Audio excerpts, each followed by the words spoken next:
السفراء المقربين العبد المؤيد والرسول المسدد والمحمود الأحمد والمصطفى الأمجد أبي القاسم محمد اللهم صل على محمد وآل محمد وعجل فرجهم وعلى آله الطيبين الطاهرين المعصومين المظلومين الذين هم أركان الإيمان وأمناء الرحمن وبهم يمسك الله السماء أن تقال الأرض وبهم يمسك الله الأرض أن تميد بأهلها وبهم تنشر الرحمة ولولاها منهم لساخت بأهلها لا سيما بقية الله روحي وأرواحنا لتراب مقدمه الفداء الذي يملأ الأرض قسطا وعدلا بعدما ملئت ظلما وجورا اللهم اجعلنا من أنصاره وآوانه ولا تجعلنا من أعدائه صلوات پڑھے محمد والے اللهم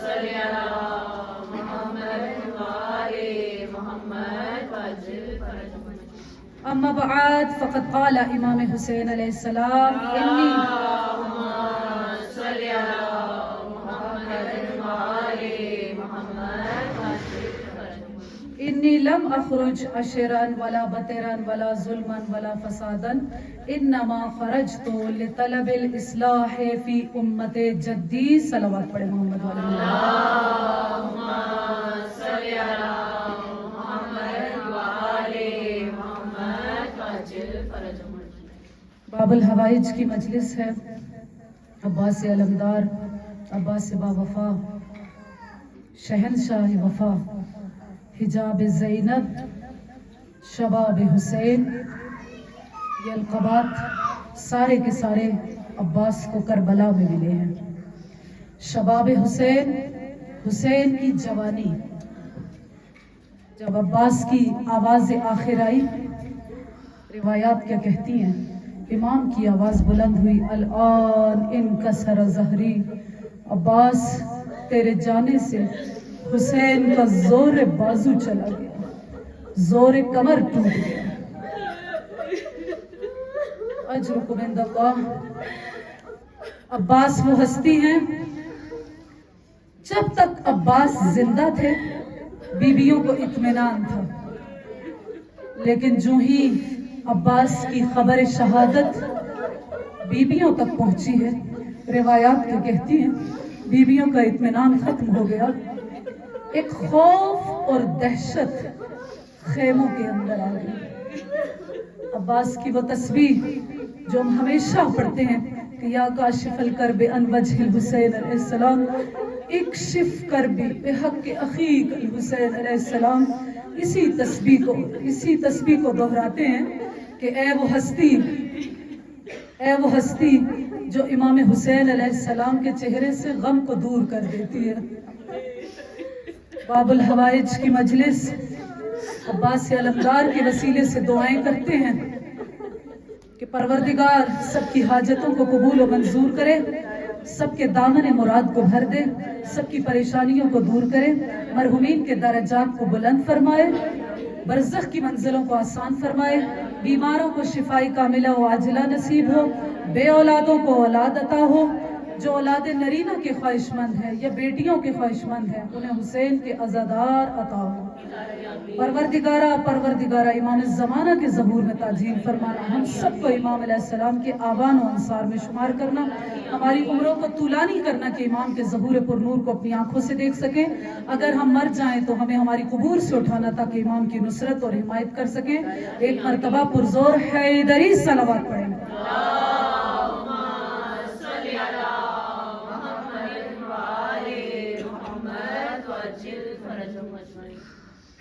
پھر بھی صلوات پڑھے محمد والے محمد اللهم صل على محمد وآل محمد وعجل فرجهم جو مومنات ہر روز مجلس میں شریک ہو رہی ہیں وہ جانتی ہیں کہ ہمارا مجلس کا موضوع کیا ہے امام حسین علیہ السلام کا مقصد کربلا ہدف کربلا خود امام علیہ السلام کی زبانی کہ امام علیہ السلام نے بیان فرمایا کہ میں کسی عشر کے لیے بطر کے لیے ظلم کے لیے اور فساد کے لیے نہیں نکل رہا بلکہ میری اس قیام کا مقصد، میری اس تحریک کا مقصد یہ ہے کہ میں اپنے نانا کی امت کی اصلاح کروں۔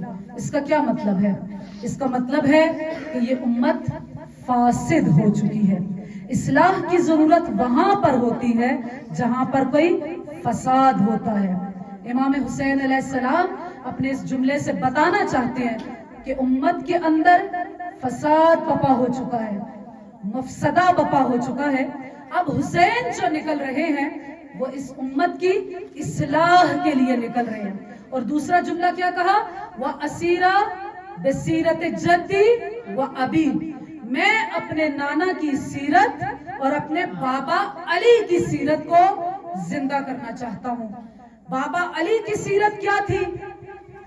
گزشتہ مجالس میں عرض کیا کہ جب امام علی علیہ السلام کے پاس حکومت آئی، ظاہری خلافت آئی، اگرچہ امام علیہ السلام نے پہلے کیا کہا کہ دعونی، مجھے چھوڑ دو، جس طرح تم لوگوں نے پہلے انتخاب کر لیا تھا، جاؤ اب بھی جا کر کسی چوتھے کا انتخاب کر لو۔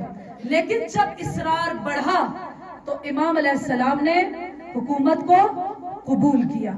اب جب قبول کیا تو امام جو کہہ رہے ہیں، امام حسین علیہ السلام، کہ میں اپنے بابا کی سیرت کو زندہ کرنا چاہتا ہوں۔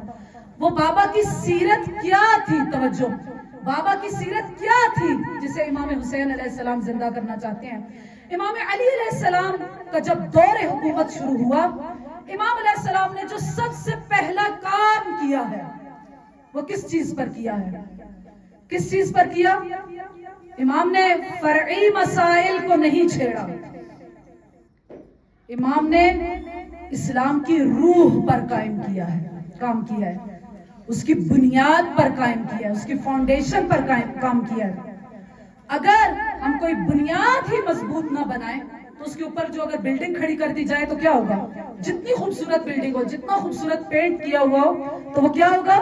ایک دن وہ بلڈنگ گر جائے گی۔ امام علیہ السلام نے بھی فرعی مسائل کو نہیں چھیڑا، نہ ہی فرعی مسائل پر کام کیا۔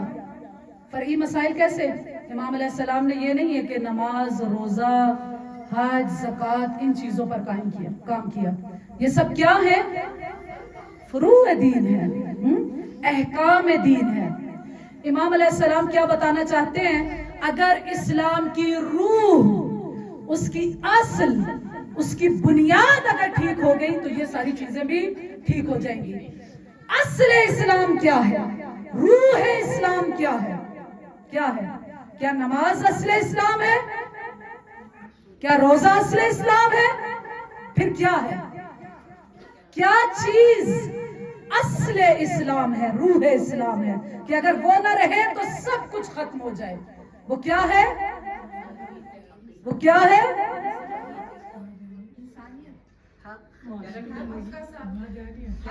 وہ عدل ہے۔ صلوات پڑھ لیں محمد والے محمد۔ ایسی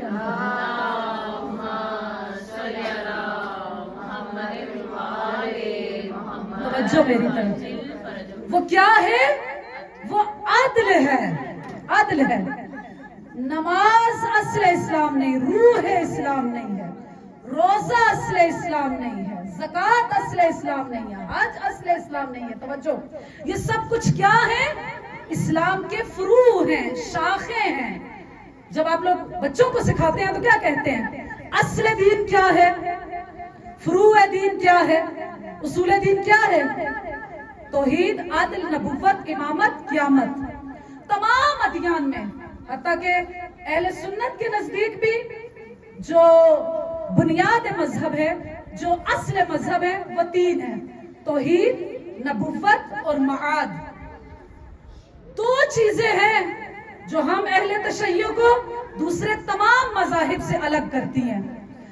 توحید کے بعد پہلی چیز کیا ہے جو دوسرے مذاہب میں نہیں ہے؟ وہ عدل ہے، وہ جسٹس ہے، وہ انصاف ہے، وہ قسط ہے۔ جب امام زمانہ کے بارے میں بھی پڑھا جاتا ہے، کیا کہا جاتا ہے؟ امام جب آئیں گے تو آ کر یہ نہیں ہے کہ فروعات کو ٹھیک کریں گے، یملأ الارض قسطا وعدلا۔ توجہ ہے نا آپ سب کی؟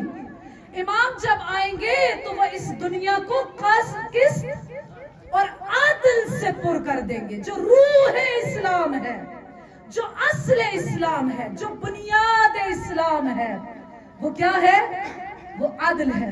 کیوں عدل کو اصول دین میں رکھا گیا؟ توجہ چاہوں گی پلیز, یہ ڈسٹربنس ختم کریں. صلوات پڑھیں محمد والے محمد. اللهم صل على محمد وآل محمد وعجل فرجهم. کیوں عدل کو رکھا گیا؟ توجہ. انشاءاللہ کہ عقائد کی کبھی بحث ہوئی تو انشاءاللہ اور بھی ڈیٹیلز آپ کے سامنے پیش کروں گی. کیوں عدل کو اصول دین میں رکھا گیا؟ ہماری پہچان کیوں عدل ہے؟ کیوں عدل ہے؟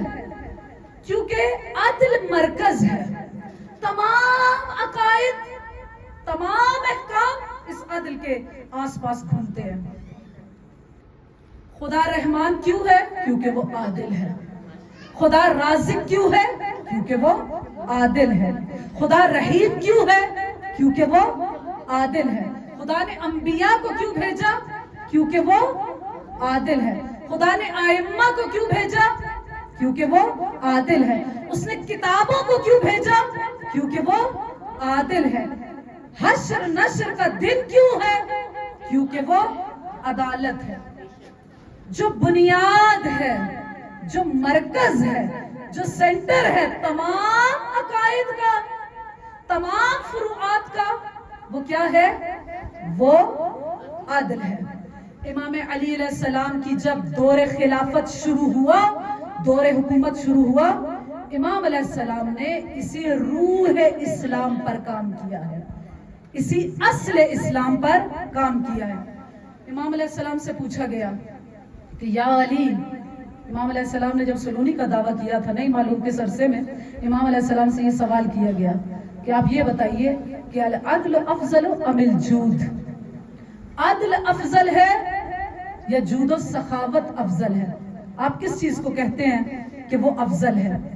عدل افضل ہے یا سخاوت افضل ہے؟ اس علی سے پوچھا جا رہا ہے, اس علی سے پوچھا جا رہا ہے کہ کل علی علیہ السلام کی سخاوت کے بارے میں آپ کو بتایا تھا کہ علی علیہ السلام نے اتنے کنویں, اتنے نخلستان, اتنے باغات بنائے, لیکن اس کے بعد سب کچھ وقف للعوام, سب کچھ عوام کے لیے وقف کر دیا. علی کی سخاوت زبان زدے عام و خاص ہے. وہ علی جو میدان جنگ میں, توجہ چاہوں گی, وہ علی میدان جنگ میں جب آتے ہیں, سامنے مد مقابل جو ہے اس کی تلوار گر جاتی ہے, علی ایسا سخی ہے, ایسا سخی ہے کہ سامنے والا کیا کہتا ہے؟ یا علی آپ کے ہاتھ میں تلوار ہے اور میں نہتا ہوں, یہ کیسا انصاف ہے؟ علی علیہ السلام نے کیا کیا؟ ایسا سخی, ایسا کریم, ایسا جواد امام کہ اپنی تلوار سامنے والے کو دے دی, لیکن سامنے والے سے اٹھانا چاہ رہا ہے تو وہ اٹھائی ہی نہیں گئی. وہ پوچھتا کیا ہے کہ یا علی آپ تو ذوالفقار کو 2 انگلیوں میں چلاتے ہیں اور آج میں اٹھانا چاہ رہا ہوں تو یہ مجھ سے اٹھائی نہیں جا رہی. امام علی علیہ السلام نے کیا کہا؟ میں نے تمہیں اپنی تلوار دی, اپنا زور بازو نہیں دیا. ذوالفقار ہمیشہ امامت کے ہاتھوں میں چلتی ہے. امام علی علیہ السلام سے پوچھا جا رہا ہے, مولا یہ بتائیے العدل افضل ام الجود؟ عدل افضل ہے یا جود افضل ہے, سخاوت افضل ہے؟ امام علیہ السلام نے پہلے اسے سمجھایا کہ عدل کیا چیز ہے اور سخاوت کیا چیز ہے. امام علیہ السلام نے کیا کہا؟ العدل یضع مواضعہ, کہ عدل یہ ہے کہ ہر چیز کو اس کی جگہ پر رکھ دیا جائے. جس طرح امام علیہ السلام نے مثال دی, توجہ, مثال دی کہ عدل یہ ہے کہ آپ کے جسم کا ہر حصہ فٹ ہو, ہر حصہ سالم ہو. بازو اپنا کام کر رہے ہیں, ہاتھ اپنا کام کر رہے ہیں, پاؤں اپنا کام کر رہے ہیں, دماغ اپنا کام کر رہے ہیں, ہر جسم کا عضو اپنا اپنا کام کر رہے ہیں. لیکن سخاوت کیا ہے؟ سخاوت کیا ہے؟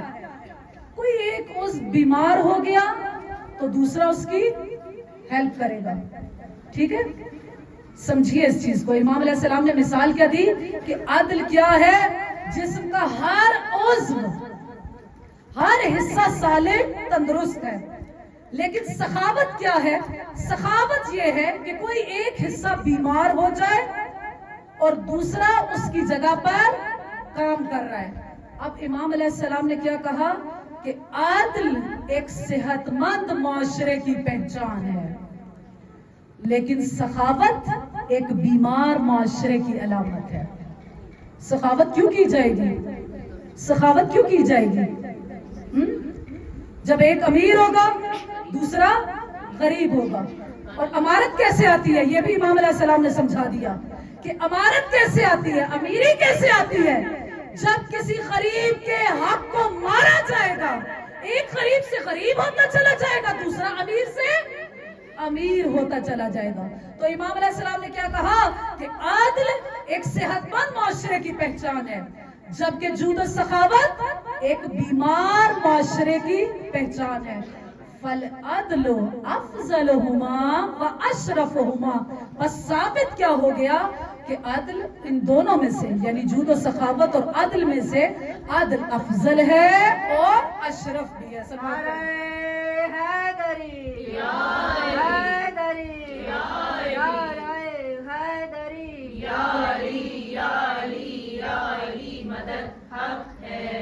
علی مرتضی بلند تر سلوات. اللہم صلی علی محمد وآلِ محمد. اب قرآن بھی یہی حکم دیتا ہے. قرآن یہ بتاتا ہے کہ اس نے انبیاء کو کیوں بھیجا، رسالت کیوں بھیجی، کتابیں کیوں بھیجی، میزان کو کیوں قائم کیا. سورہ حدید کی آیات کیا کہتی ہے؟ وَلَقَدْ أَرْسَلْنَا رُسُلًا بالبینات وارسلنا معهم الکتاب والمیزان لیقوم الناس بالقسط. کہ ہم نے انبیاء کو بھیجا، بینات دے کر بھیجا، ایسے دلائل دے کر بھیجا کہ جن دلائل کو کافر اور مشرکین توڑ نہیں سکتے. ہم نے ان انبیاء کے ساتھ اور کیا بھیجا؟ رسولوں کے ساتھ اور کیا بھیجا؟ ہم نے کتابوں کو نازل کیا، ہم نے میزان کو قائم کیا، ہم نے ترازو کو قائم کیا.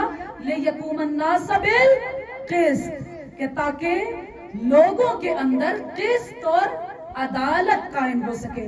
یعنی پروردگار کیا بتانا چاہتا ہے کہ انبیاء کو بھیجنے کا مقصد، کتابوں کو بھیجنے کا مقصد، میزان کو قائم کرنے کا مقصد سب کیا ہے؟ تاکہ معاشرے کے اندر عدالت، جسٹس قائم ہو سکے. امام علی علیہ السلام نے بھی جب پہلا خطبہ ہی دیا تھا تو کیا کہا تھا کہ اگر مجھے ظاہری طور پر ناصر نہ ملے ہوتے اور اللہ کا علماء کے بارے میں عہد نہ ہوتا، علماء یعنی الہی نمائندوں کا، اللہ نے ان سے کیا عہد لیا ہے؟ توجہ چاہوں گی. اللہ نے ان سے کیا عہد لیا ہے؟ اللہ نے علماء کا کام معذرت کے ساتھ یہ نہیں رکھا. ہمارے آج کل کے معاشرے میں علماء کا کام کیا رہ گیا ہے؟ نماز پڑھائیں، قرآن پڑھائیں، یہی رہ گیا نا. حالانکہ حدیث اور قرآن کے مطابق علماء کا یہ کام ہی نہیں ہے. اگر کوئی امام جماعت، توجہ، امام جماعت ہم کسی کو بناتے ہیں، اس کو آگے کھڑا کر دیتے ہیں. امام جماعت کی شرائط کیا ہیں؟ توجہ، کیا شرائط ہے؟ ایک پہلی شرط یہ ہے کہ اسے عادل ہونا چاہیے، ظاہری طور پر گناہ کبیرہ کو انجام نہ دیتا ہو. کیا صرف یہ امام جماعت کے لیے شرط ہے؟ پیچھے کھڑے ہونے والے چاہے گناہ انجام دیتے رہے. جو پہلی شرط ہے امام جماعت کی، اس کے لیے صاحب امامہ ہونا، قوم سے پڑھا ہوا ہونا، نجف سے پڑھا ہوا ہونا ضروری نہیں ہے. کیا شرط ہے؟ پہلی شرط یہ ہے کہ وہ عادل ہو. عادل کا کیا مطلب ہے؟ کہ وہ گناہ کبیرہ کو انجام نہ دیتا اور صغیرہ کو بھی انجام نہ دیتا ہو، علل اعلان، ظاہری طور پر انجام نہ دیتا ہو. یہ صرف امام جماعت کی شرط نہیں ہے، یہ پیچھے کھڑے ہونے والوں کے لیے بھی ضروری ہے. دوسری شرط کیا ہے؟ احکام نماز کو جانتا ہوں. کہ ظاہر ہے اگر کبھی رکوع سجدہ کوئی مسئلہ ہو گیا تو اس کو احکام نماز آتے ہو. کیا صرف امام جماعت کے لیے ضروری ہے کہ اسے احکام نماز آتے ہو، یا سب کے لیے ضروری ہے؟ ہر ایک کے لیے واجب ہے، تک فردن یہاں سے لے کر وہاں تک ہر ایک کے لیے واجب ہے کہ اسے احکام نماز معلوم ہو. تیسری شرط کیا؟ کہ اس کی قرأت صحیح ہو، تجوید اسے آتی ہو. پھر وہی بات، کہ کیا یہ صرف ایک عالم کے لیے ضروری ہے کہ اسے قرأت آتی ہو، اسے تجوید آتی ہو، اسے عربی ایکسنٹ آتا ہو، پیچھے والے چاہے جس طرح مرضی پڑھتے رہے؟ نہیں۔ تو امام علی علیہ السلام کیا کہتے ہیں کہ اگر پروردگار نے علماء سے یہ عہد نہ لیا ہوتا، یعنی علماء کی ذمہ داری کیا ہے؟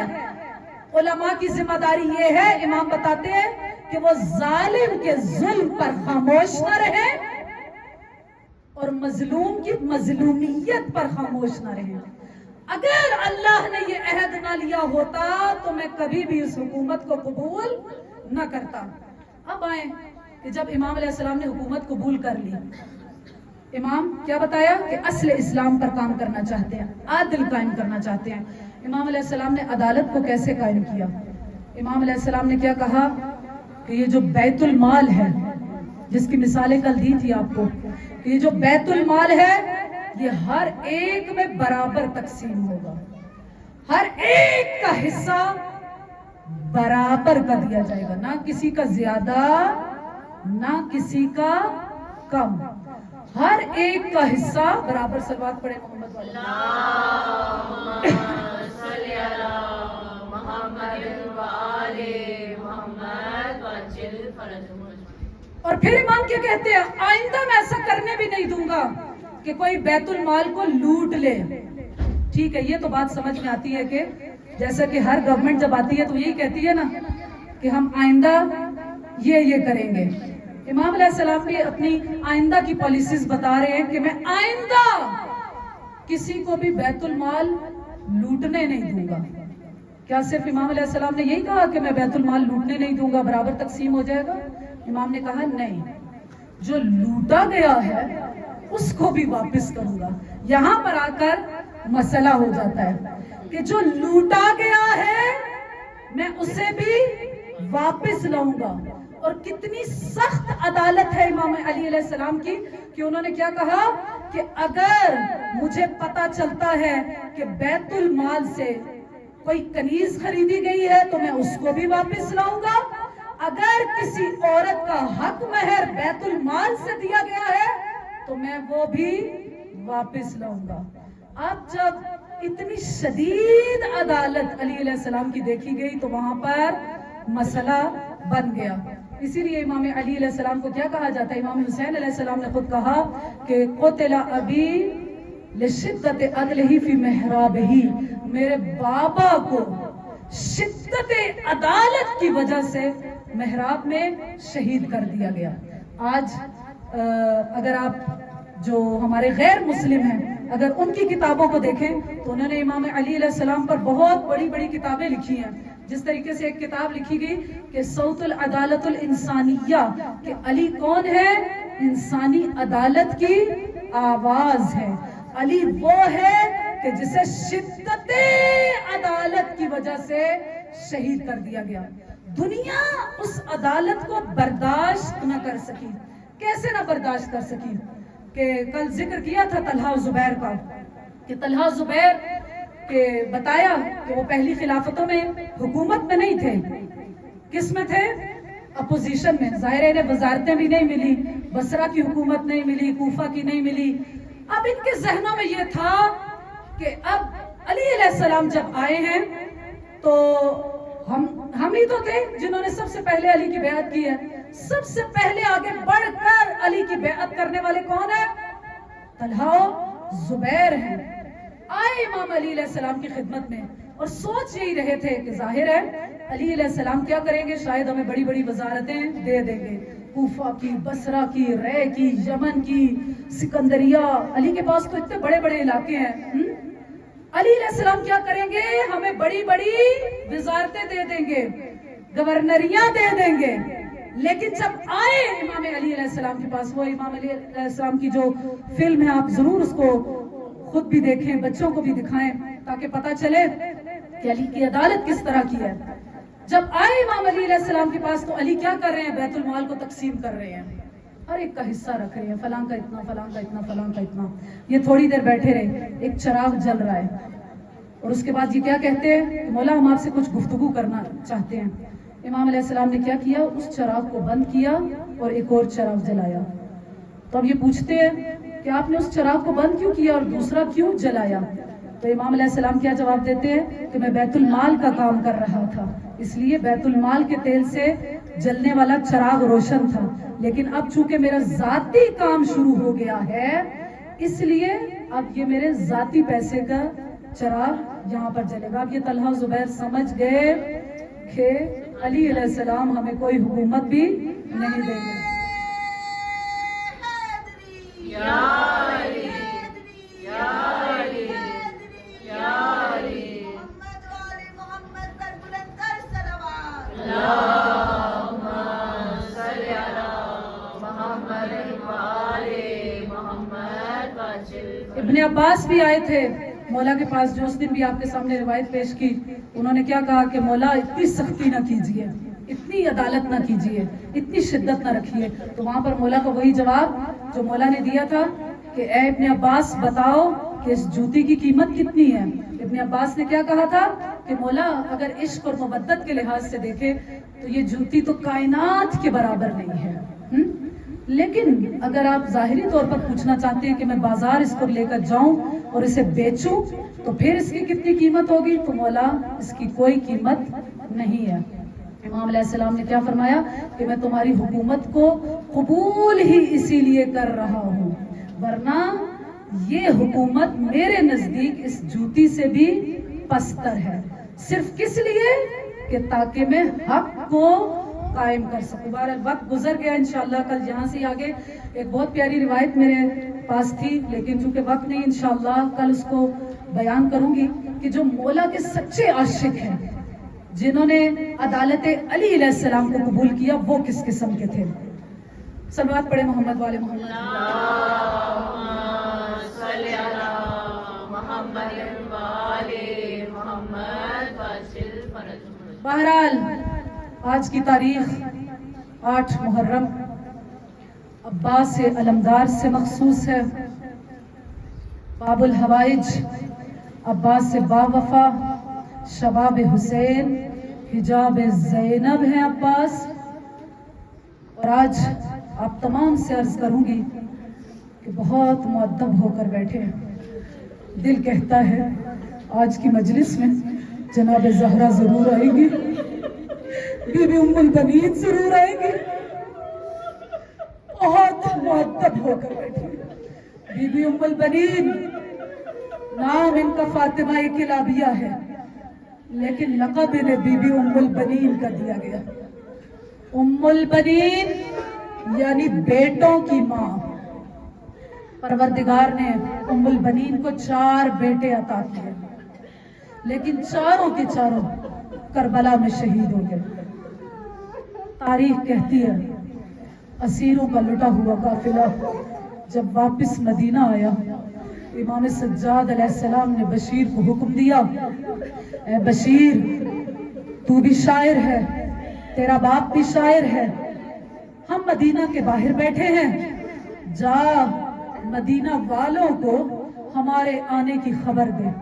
بشیر خود بیان کرتا ہے میں آگے آگے جا رہا تھا، اونٹ کی مہار کو پکڑا ہوا تھا، آوازیں دیتا جا رہا تھا، او مدینہ والوں سنو، قد قتل الحسین بکربلا، حسین کربلا میں شہید کر دیے گئے. متوجہ رہیں، حسین کربلا میں شہید کر دیے گئے. بشیر کہتا ہے میں وہ منظر نہیں بھولتا جب میں بنو ہاشم کی ایک گلی سے گزرا، ایک گھر کا دروازہ کھلا، ایک بڑھیا نکلی لیکن ٹھوکر کھا کر گر پڑی. آقا میرے اونٹ کی مہار کو تھام لیا. بڑی باوقار بی بی، بڑی پرہیبت بی بی، کیا کہتی ہے بشیر تو یہ کیا کہہ رہا ہے؟ ایک دفعہ پھر کے کہتا ہے قد قتل الحسین بکربلا، حسین کربلا میں شہید کر دیے گئے. کیا کہتی ہے بی بی ام البنین؟ اے بشیر بتاؤ کیسے شہید ہوئے؟ اور بشیر کیا کہتا ہے یہاں پر تفصیلات نہیں بتاؤں گا، روضہ رسول پر جا کر بتاؤں گا. اور بی بی کا اصرار ہے بشیر بتاؤ حسین کیسے شہید ہوئے، میرا عباس کہاں پر تھا؟ بشیر نے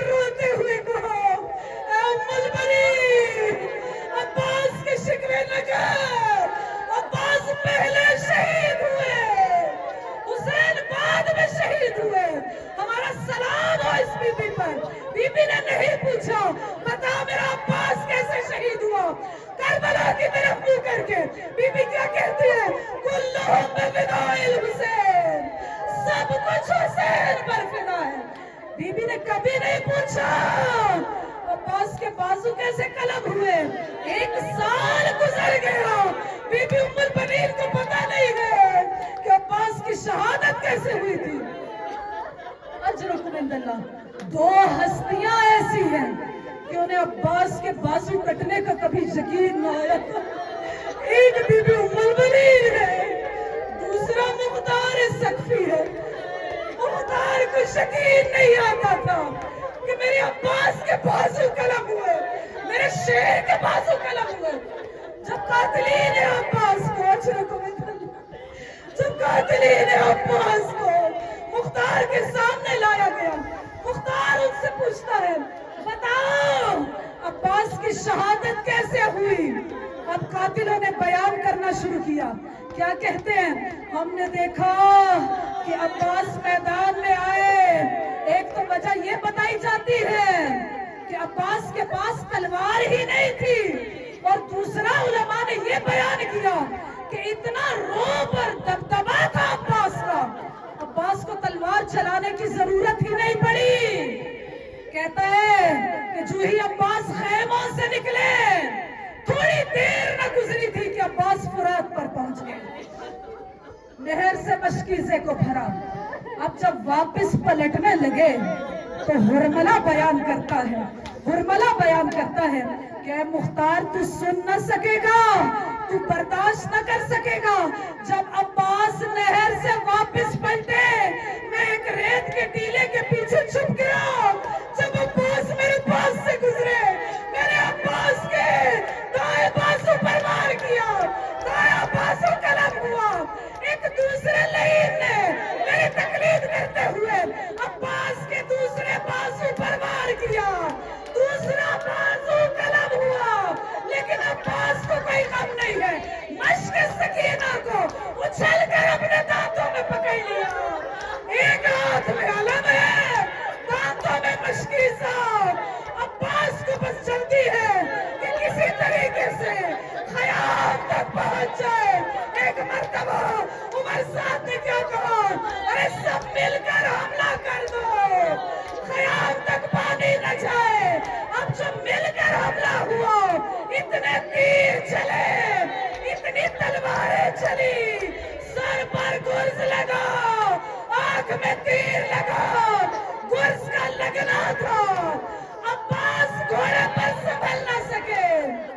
یہ وہ وقت تھا کہ علماء کیا بیان کرتے ہیں کہ عباس خیام کے قریب پہنچ گئے تھے، لیکن مشکیزہ چھن چکا ہے.